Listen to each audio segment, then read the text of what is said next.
Ivar se redressa pour reprendre souffle et chasser aussi ses mauvaises pensées. La sonnerie retentit à nouveau.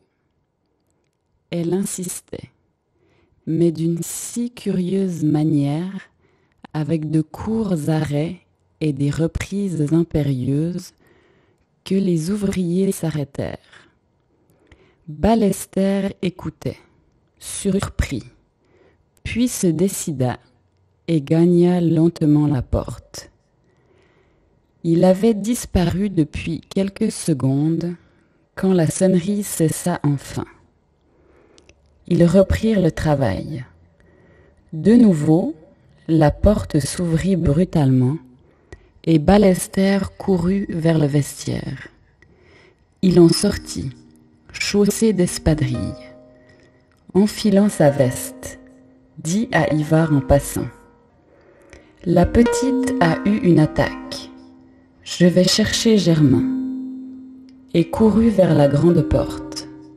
Le docteur Germain s'occupait de l'atelier. Il habitait le faubourg. Ivar répéta la nouvelle sans commentaire.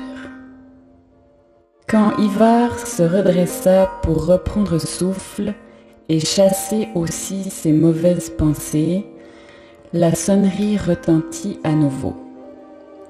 Elle insistait, mais d'une si curieuse manière, avec de courts arrêts et des reprises impérieuses, que les ouvriers s'arrêtèrent. Ballester écoutait, surpris, puis se décida et gagna lentement la porte.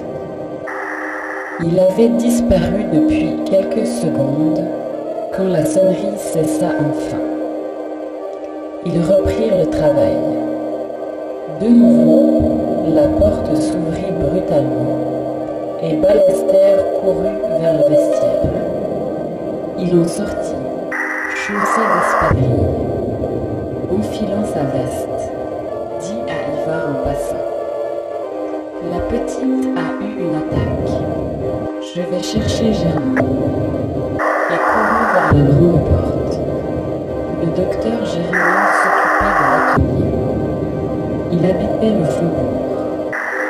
Ivar répéta la nouvelle sans commentaire.